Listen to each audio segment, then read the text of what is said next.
on the Sooner Sports Network from Learfield. Live from Rudy's Country Store and Barbecue. This is Sooner Sports Talk, presented by Rudy's Country Store and Barbecue, bringing you the best in real Texas barbecue. Sooner Sports Talk is also brought to you by Bud Light, easy to drink, easy to enjoy, and by Riverwind Casino, the official entertainment destination of OU Athletics. This is Sooner Sports Talk. Now, here's Chris Plank and Teddy Lehman. Oh, and you know the third member of the crew. He is the head coach of the Oklahoma Sooners, who are 9-2 and at LSU on Saturday. Brent Venables. Right. What's up, baby? How you doing? It's a Victory Sunday. Yeah. It's a hold Victory on. Monday. Victory Monday. Yeah. We got a Tanoga Tuesday coming up. Working Man Wednesday. What am I leaving out? Team Thursday. Team Thursday. Focus Friday. Focus Friday. Successful Saturday. Bo, that was a pretty successful Saturday this week. It was. Yeah. Congratulations. Good. Thank you. You and I had a chance to sit down for your show on Sunday, which is a blast. Thanks for having us out. But, man, what a performance for this team overall. How are you feeling about where this squad is right now? Yeah, again, just another week of kind of figuring out who we are, leaning on things that our guys are confident in, or where our strengths are, doing the things that, winning teams do, taking care of the football, winning the line of scrimmage, eliminating negative plays, and playing complementary football. And two of our three units have been, really, really good consistently for a while now. And we did what we needed to do on offense. We got to, I really believe that, again, that's a group that still has some young players around there, and there's some opportunities that are there that, again, we got to learn from, and but doing the things that we need to do. And if we start doing some of the things that I think are there, man, it doesn't have to be close. And but man, I loved the fight in the team. And there's lots of situations throughout the course of the game. Remember, there's going to be some turbulence on game day when you're playing good people.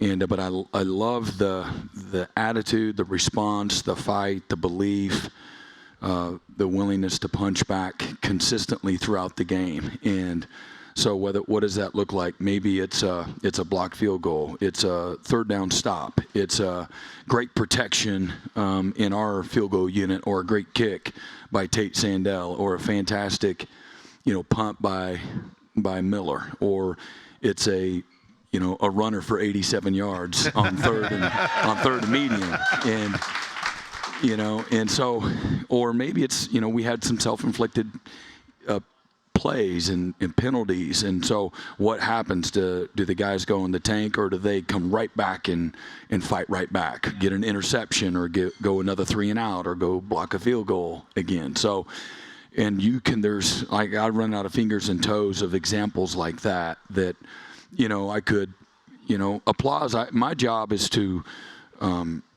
affirm the players for who they are becoming, and so you do that not by, because we're so talented. No, it's not that. We actually aren't always the most talented team. It's because of the work. It's the preparation. It's the toughness. It's togetherness. It's the coachability. It's great self-awareness. It's, the physicality. It's pushing the pile, PTP, push the pile. And there's a play on 3rd and goal that they have an off-tackle run where Mike Boganowski tackles him, and then prior to that, there's a play on 2nd and goal that they run it and it bends back, and Kendall Daniels and Owen Heineke picked him off the ground to hit him, and then if you watch it, the whole defense goes right to the ball carrier, and we knock him backwards, and they dropped him on the ground. And again, whether or not it was whatever, nothing was late, nothing was egregious. Right. What I'm promoting is 11 hats at the ball, and one pushing of the pile at a time, rip the soul out of your opponent. And, that's, to me, that's what it's deflating for a play caller. It's deflating for the players that are on the wrong side of it. And it gets the stadium. People see that. If you're watching the game, you see that, and you applaud for that. And that, to me, that's what straining to win and finishing, with great effort looks like. And then it becomes infectious, contagious. And really, if you go back and start watching, midway through the year, that is who, again, we have more and more guys doing it, and just, oh yeah, I'm supposed to push the pile. Oh yeah. And it's a big deal to me. It's a big deal. And if it's anything, it's a toughness, it's a mentality, it's the edginess that you want your guys to play with, and just keep striking and good things will happen. And so, man, I'm really, again, I just, thrilled for the players, and my challenge to them is don't get intoxicated, again, by your success. Go back to the things that it took for you to have a successful week. It takes a whole week to beat somebody. You're going to get everybody's best shot. And LSU, if I looked at, and again, they've had, some coaching, issues and things that are going on that are out of their players' control, and they play to whoever they're playing. And when they play, you flip on the tape of Alabama, flip on the tape of Ole Miss, man, they don't look like the team that's, playing against Western Kentucky. And Western Kentucky's a good team. Don't get me wrong. At their level, they've got a really good team. They play up, and they're incredibly, incredibly talented. And so, they had the guys on the edge of the seat. Man, this team is exactly who they've been. We've been talking about it. And for me, I'm always, okay, I know what we were capable of, but what are we willing to commit to? What are we willing to do and become? And that's way back in, the summer in August. And the identity of this football team will be defined through a body of work, and having to go through it. And then you guys are going to have to be the ones that make the decision. And so, here's another opportunity. You start completely. It doesn't matter how many games you won. You won 9. It doesn't matter. And none of that matters. There is a cadence and a rhythm and some momentum that is very real. Confidence that you gain through going through it and having some success. But all that matters now is what you do this week, this Monday. The details this week. The recovery this week, the strain this week. And so, I know who they are. I'm not. I don't have any reservations about it whatsoever, but at the same time, I also know, again, all of us have to be on edge and put everything we got into this moment. And excited to do so, really thankful for, again, their effort. And a lot of guys, again, playing banged up. We talked about Xavier Robinson afterwards. Jaden Jackson was somebody. There's a bunch of guys, and that's just the ebbs and flows of the season and what late in the year will bring, where you're having to lay it on the line and you're at 70, 75%. And you know what? That's all you need. Yeah. Mm-hmm. You talked about situational stuff, and you touched on a little bit, but I just wanted to get inside your head a little bit. They're knocking on the door. It's 3-0, and it's 4th down, and they come up to the line, and, teams are going to design a couple of critical plays for critical moments, and you call the timeout right as they snap it, and they got to show their hand, and they rethink it. Then you block the field goal, and we know the rest. But how does that play out for you? Mm-hmm. Was that something that was loaded and ready to go, or is it formationally you saw something, or just kind of how that went? Because that ended up being just a huge part in the game. Yeah, no, it obviously it was later into the second quarter, and we were loaded up with timeouts. And if you're ever in that position from a timing standpoint, and you got a chance to really dramatically, change the game, it's not like it's 4th and 2, at the minus 46. Right. It's end goal, and so it's a big deal. And yeah, you want to see all of it, and that the Rolodex of plays that they have for 4th and 2 is very small. It's not like a P&10, that your first play of the drive, or your Rolodex of all your 3rd downs. No, man, your 4th and short, your 4th and 2, your 4th and 3. It's going to be much more tight, for the game. So, you get a decent feel for personnel, formation, backfield, motion. Okay, you know what I mean. Here's this call or this call. And, they're getting ready to do this. And even as you're calling it, you're watching everything. Are they – because the players are going to kind of start going through their – there goes the tight end. He's going to go on a leak play. And so you're looking for all that. Yeah, I mean, we want to see if you're going to do it, if we can get a peek at it, for sure. And And they huddled, so we couldn't steal their signals. So. Oh, man. Must be frustrating. Another week, a whole bunch of huddles. Yep. Hey, were you in preparation for an unknown at the quarterback position? Because Prabula was on the injury report. Zollers as well had played the last few weeks. Was there anything different in the preparation? No. I knew if there was any chance that he could get up there and stand and breathe, that he would play. One, I think that's who he is. Two, there's a dramatic difference from going on the road. You're going to Oklahoma, playing in this game against this defense. Then that would be tough on the freshman quarterback.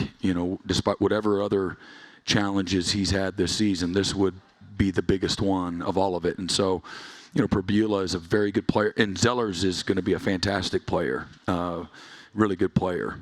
And but the experience, the ability to throw the ball.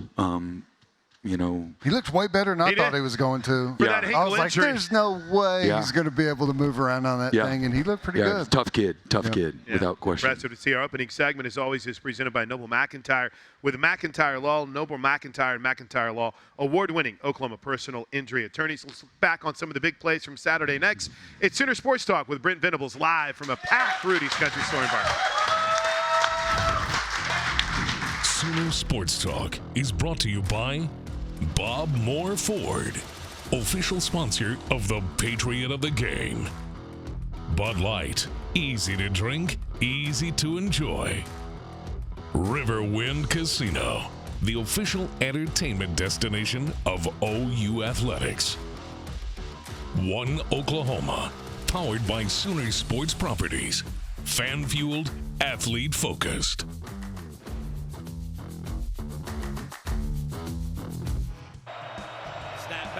Is down. Blocks! He blocked it! Peyton Bowen blocked it! Oklahoma blocks a field goal for the second straight week. Peyton Bowen flying in off the edge. First, Oklahoma Sooner with 2 blocked field goals in a season since. You remember this trivia question? I know it, yeah. Andre Woolfolk. Yeah, that's right. Is that right? Back-to-back games. When it is first time back-to-back games. Since 02. Yeah. Is that when it Andre was? Woolfolk did it. You and I, it was really cool yesterday to break out the telestrator and have you break that down for us. You guys saw something. Coach Deacon's come on a Coach's Corner with us this week. So, good. So it's you guys. Well, I won't steal his thunder. But what'd you guys see? What really kind of stood out there? Operation time issues just from snap to kick was something that was a little inconsistent, and then potential where we could create a short edge and create kind of get him there a little faster. So Peyton Bowen took advantage of that. Good instincts for the ball. Yeah, he's a ball magnet. And then with that, since we're on special teams right now, just overall the unit and how well it's all kick coverage, punting. I know Grayson has a few he wants back. The consistency of Sandell. It kind of really, I don't know. Does it change the way you can coach a little bit too whenever you have that consistency with your? Yeah, I mean it's created a lot of advantageous field positions. We're one of the top 3 teams in college football when it comes to average starting field position, both offense and defense. There's an overall special teams efficiency that we're number 1 in the country when you put all the units together and the impact on the games. And we got a kicker that has a chance for the Groza, like a legitimate chance to go win it. He's not only setting Oklahoma records, he's set SEC records and now national attention along with it. Grayson's been fantastic. He had 4 punts over 50 yards again. We had a couple of touchbacks, but he did at the right moment. We needed him to put one inside the 10, and we did at the end of the game. And that's an offense that it's not capable of being in a track meet, Missouri's offense. And so they're going to really, have to work really hard to move the football in a 2-minute type of situation against our defense. And so, again, and it's not just Grayson, it's everybody else. And we've had several young players that are major factors in our coverage unit and protection and on our special teams, and they take great pride. That's if you could sit in the meetings and then watch them on the field, and then Friday nights, Doug does a great job. I have him as one of my speakers to the team because the whole team really, they love him. He's passionate, he's detailed, he has all the right things to say at the right time, and he gets our guys energized and excited to go bust their butt. And and he does some things that are kind of quirky and fun. Some of the stuff I don't understand. And I'm like, that was funny, but the players are laughing. I'm like, all right, whatever. No, but he puts a lot of time and energy in it, and so it creates a lot of buy-in. And that's, special teams there's certainly some technical things, kicker and a punter, the snapper, the holder, those types of things. You got to be really talented, but everybody else just got to have a bad case of the wants. And then so you have to inspire guys to do that and motivate. And we all play a part. We coach it every day. But it's been a fantastic unit, and they're taking tremendous pride in winning the game on special teams. Not an afterthought. Let's go impact and win the game on special teams. So it's been a lot of fun to watch that group really, really develop. You mentioned that long touchdown. How good has Sategna been? 87 yards, one of the longest receptions there ever. And his speed and just, he's going to be knocking on the door of 1,000 yards. I think he's like 820 or something right now. He's just been, game after game, been great. Yeah, he's incredibly explosive, and he's one of our best football players on our team, in my opinion. And he gets a lot of tough yards. Certainly, nobody really touched him there. But, all throughout the season, he's caught a lot of crossing-type routes across the middle or even in punt returns, where he's able to break a lot of tackles. He's wiry, strong, incredibly competitive, got great durability. He doesn't miss anything. And a lot of times those athletes that are like that may be a little bit smaller and in posture and whatnot, they need to be treated like again, one of those race cars. Yeah. And that's not him.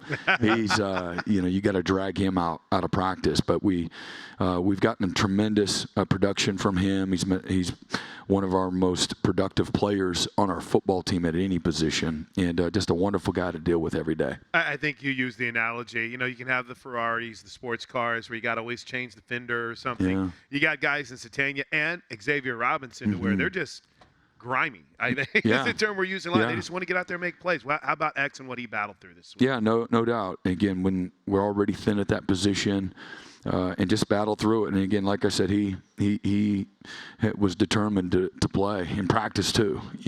Some guys would rather, maybe I could find a way to, get away with not being. Why are you laughing? Why are you smiling? I'm not. Because I know I've seen it before. Listen, Teddy was never. I'll say that. I bust his chops sometimes. That dude, but he knows who those guys are. Oh yeah. He's thinking about wanting to kill him right now, and. But some guys try to get out of it, and maybe I'll come back on Thursday and get me some good reps in on Thursday. And nobody feels great about that as coaches and players and whatnot. But just here, man, just physical. And again, those gaps are small. And Missouri knows how to fit it up, and they've got really good players. Oh, man, who got destroyed? Holy cow. Someone. We're talking about the wrong guy, man. Was that Eddie Pierre-Louis? Yeah. It looked like him and Michaela. No, but man, that was good. But, he did a great job in protection, and then he did a great job catching the ball in the backfield and falling forward. He's a big guy that runs with great power, runs behind his pads well, but great toughness. And that can become a mindset, too, that resonates with the rest of the team. Yeah. Where, hey, man, he did it, I'll do it, and that's very real, too.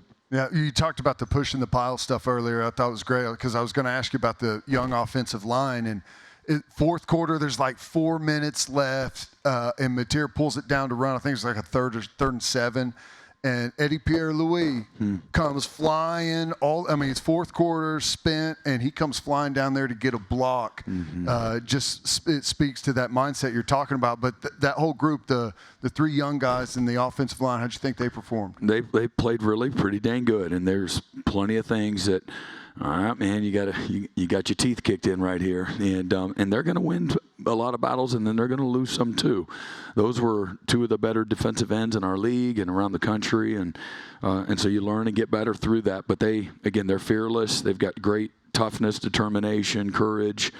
They're not they they're not afraid of anything, and they're respectful. So it's not like, they're naive. They're not naive. Their confidence comes from a lot of work, and they know they're talented, and then they know the team's counting on them. And they like to play. They like to compete. And these are guys that got a great edge to them, all three of those guys. And I wanted to add, how nice is it to see Simmons back? Because there might be times like Saturday we got to turn to the bench. You got to have a little bit of depth. Competitive depth helps everywhere. You want great continuity there, but we have that with Derek out there, and he's played some really good ball. He's an experienced guy. And those are some veteran DNs, that we were playing against a veteran front. So it was good to have him back, without question. And I think you said it quite a bit, and just in a final thought, that's a really good defense. That Missouri defense, they went up against. Listen, there's no coach speak. I brag on them. Sometimes I'll brag on people and kind of make people mad too. But I'm not trying to be right, but I am right. Yeah. I am right. And I'm like, these guys are good. They coach them really well. They're really fundamentally sound. They don't do a whole lot, but just, you want to, admire and respect other people, and you learn from other people when you do that too. And so I'm not afraid, even though we compete against them, things like that, but we've been talking about them for a little while, but at the end of the day, man, our units, we out-competed them. As advertised. They were good. This segment's been brought to you by Dos Equis. Dos Equis, the official import beer of OU Athletics. Go for Dos. Enjoy Dos Equis responsibly. All right, we got our Rudy's question coming up in a bit, but when we come back, we'll preview the LSU Tigers. Sooner Sports Talk with Brent Venables live from Rudy's. Sooner Sports Talk is brought to you by OU Fan Shop. The best place to gear up for game day is shop.soonersports.com. Sooner Kids Club. Log on to Soonersports.com/kids for information about joining the Kids Club presented by OG&E and brought to you in part by Devon Energy. Walden Cleaners and Laundry, where the difference is quality.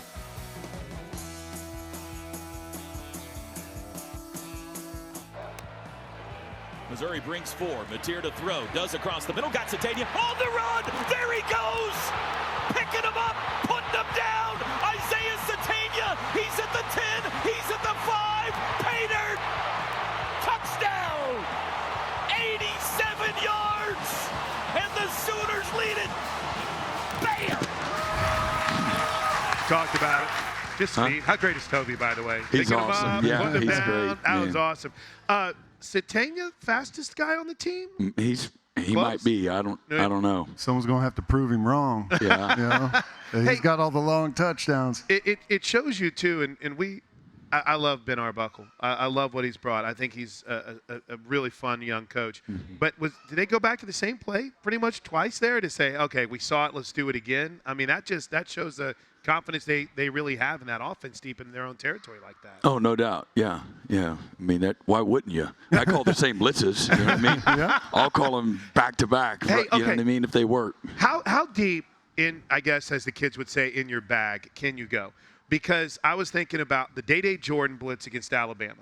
Was that the Trayvon Mullen from Clemson? Like, there's a couple of times, like, how deep? It's similar. Yeah. How deep is your play sheet? How much do you call on? I mean, we call a lot more in practice during the course of the week than you actually get to on game day. And you get into a rhythm on game day. You have an expectation of what you're going to carry or what you're going to kind of lean into first and see how the course of the game's going. But that's a fun part of like a lot of fun for us as a staff to kind of put it all together, all of us, and figure out what we like and don't like, and that literally is. It's one of the most enjoyable parts of the week is kind of putting those pieces. But we got a good Rolodex, and we work it year round, really. And then each week you kind of find a flavor you like. And you got to trust your guys too. And I feel like you defensively, no matter who's out there, they can. Get the call late, waiting to see the formation, and they can get it all communicated and lined up. Not everyone can. Yeah. Well, and we try to practice. We try to emulate that in practice, and so we put a lot of strain on them, and we do it in the meeting room, we do it in the walkthroughs, and we do it at practice, exactly like what you see on game day. And you've been at practice, you've seen that, and I think that's our kind of our petri dish to see what we can and can't handle. All right, let's look at LSU, shall we? Our upcoming schedule brought to you by One Oklahoma. One Oklahoma, powered by Sooner Sports Properties, fan field, athlete focused. It's a LSU team that's been through some strife this year, but as most LSU teams, they got dudes all over the roster. They really do. And here they are. Is this their stuff here? Yeah, so they're right around 350 yards a game, 70% in the red zone. They play really good defense. One of the better staffs in college football, in my opinion. Blake Baker, he used to be at Missouri, and then he's been at LSU for a couple of years.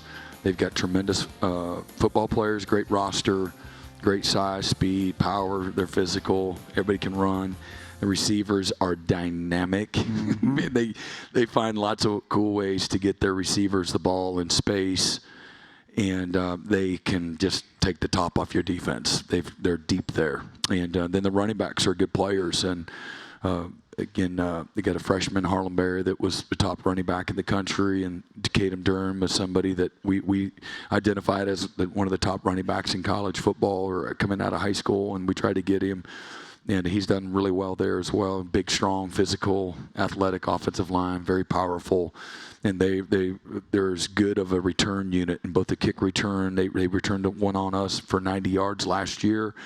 That was a backbreaker. We were up 14-10 just before halftime, and we couldn't do anything on offense last year.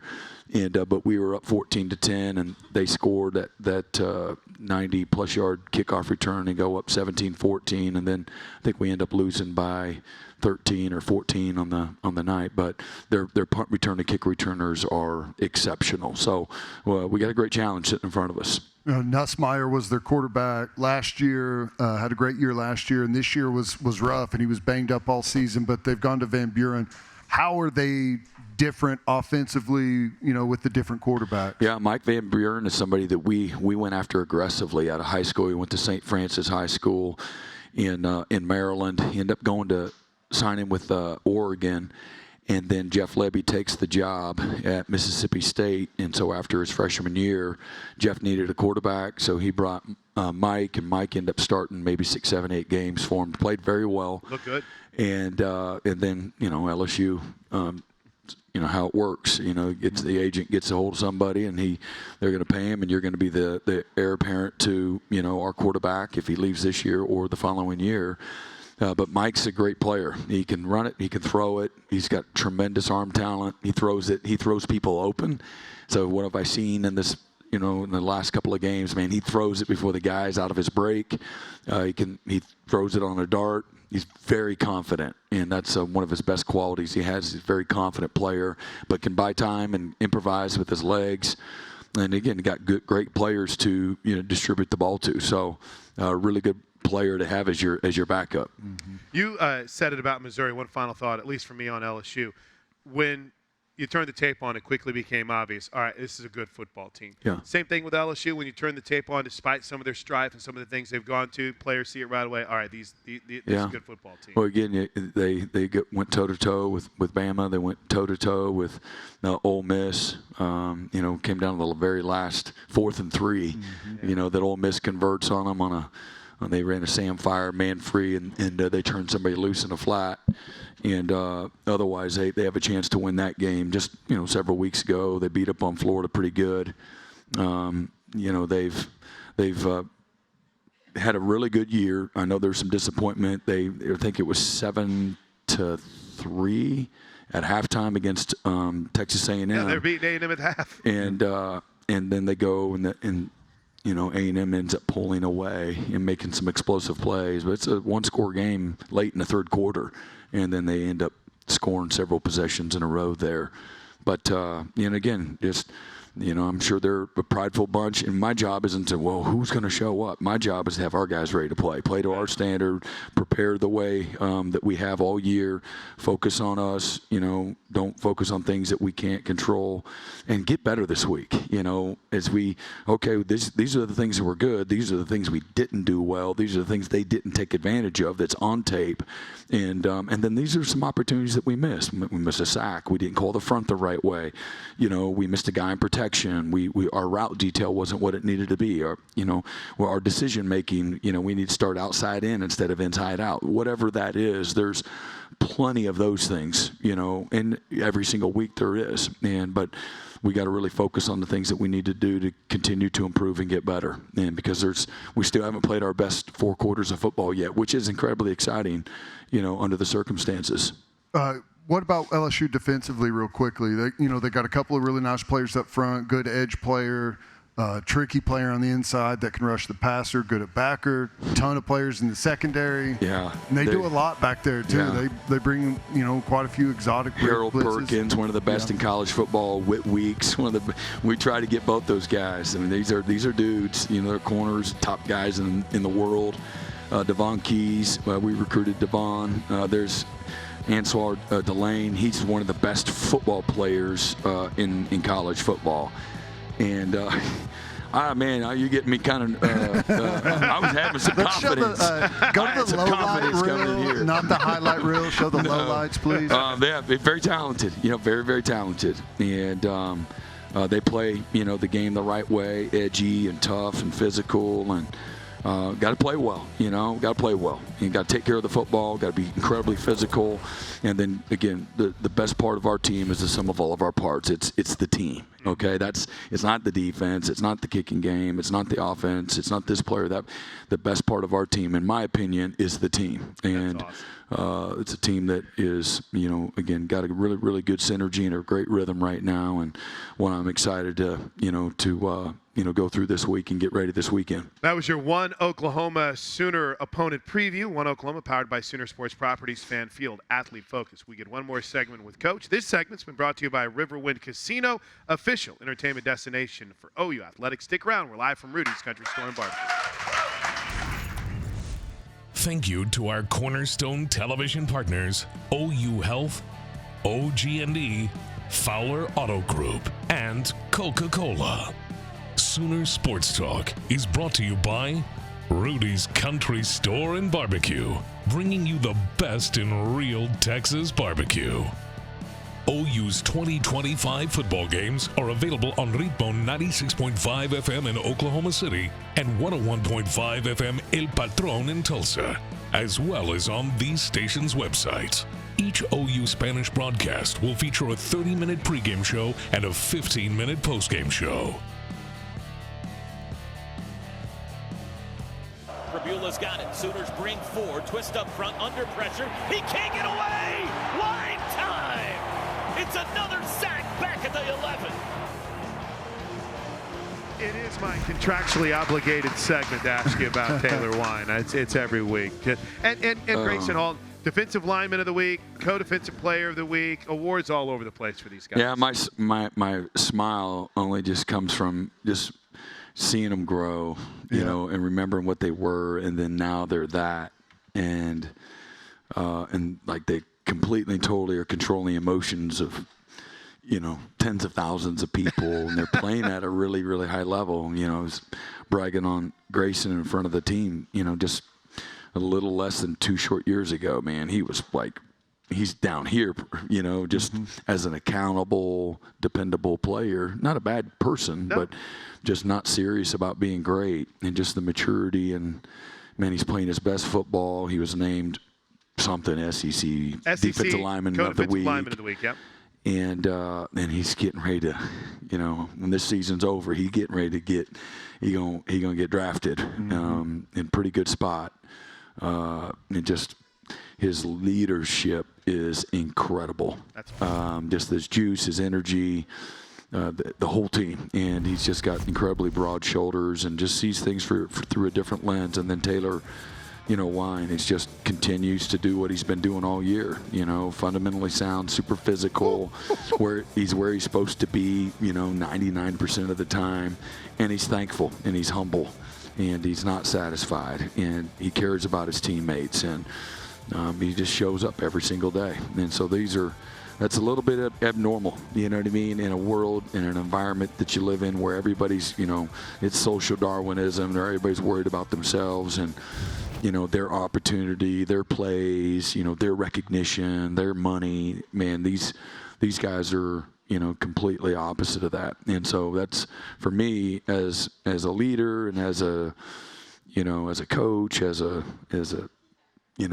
person that loves people, and I just have such, incredible respect and appreciation for them. And it shows up on the field because, I leading up to the Missouri game, just watching them and how they stress, cutting it back on some of the outside zone stuff. You see all kinds of players turning and running and not pursuing. And there's one in the game where Taylor Wine, he's square and he shuffles for like 10 yards and then he goes and makes the play. You don't see that everywhere. Yeah, and it's too much discipline, that you're talking about, and it's just too hard, to play that way and to trust, to do your job. And but that he's an over deliverer. He wants to do things just like the coach wants him to, and then he's going to train that way. There he is. Look at him. Look at him. Come on.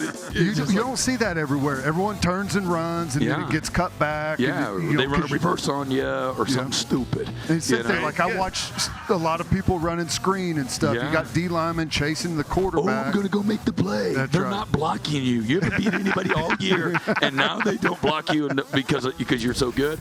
No, they're running a screen, and so. But our guys don't do that. And it shows up all over the field, and I love it. You recruit the right kind of guys, and then our coaches are relentless about that. And my job is to make sure that they're looking for the things, like knowing yourself is the beginning of all wisdom. So if you're going to be aggressive, you're going to be multiple. You're going to pressure.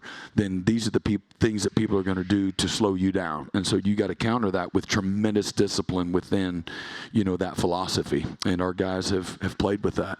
The segment's being brought to you by Mercy. Mercy, your life is our life's work. Now, we got a really good Rudy's question for you, Coach, because I think you guys have seen the shirts, Hard to Kill.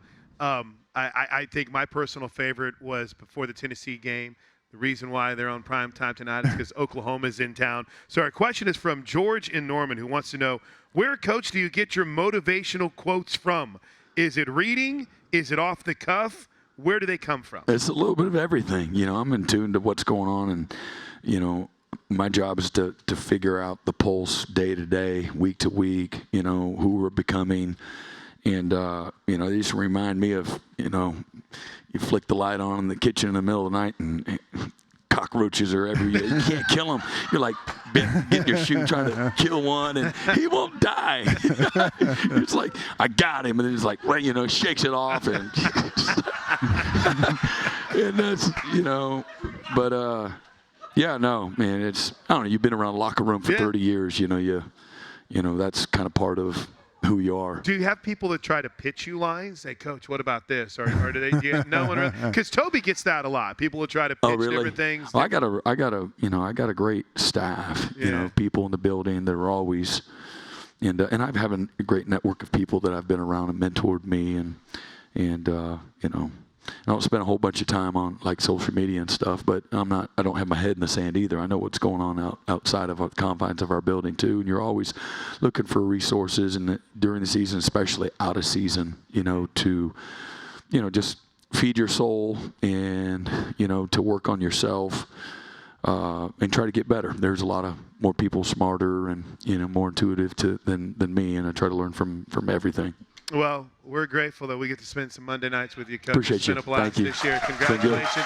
And best of luck against LSU. So are we off next Monday? I don't if you want to do a show, they'll have a show. Well, Trust me. Hey, anytime you want to do a show, Coach, you come to Rudy's. And I think we'll be here, right? Yeah. That's right. What a great crowd. All right, great stuff. See you, Coach. Thank you. That's Brent Appreciate it. Venables. Teddy and I will wrap it up next. Stick around. All right. We want to thank all of our Sooner Radio Network affiliates across the state and region. Fans can check out Soonersports.com for an affiliate in your area. And if you're traveling outside the state of Oklahoma, you can listen to all the action on either SiriusXM Radio or download the Varsity Network app and listen free. The Sooner Sports Podcast is your all-access audio pass to Sooner Sports. Listen as Toby Rowland and Chris Plank talk all things Sooners. Log on to Soonersports.com/podcast or search Sooner Sports Podcast in your favorite podcast provider. The Sooner Sports Podcast is presented by Allstate and Riverwind Casino.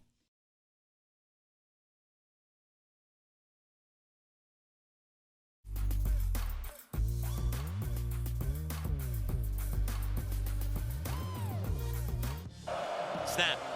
4-man rush. Under pressure, flush left, throws downfield. It's intercepted! Intercepted! And he slides down Peyton Bowen, and you can unhitch the wagon.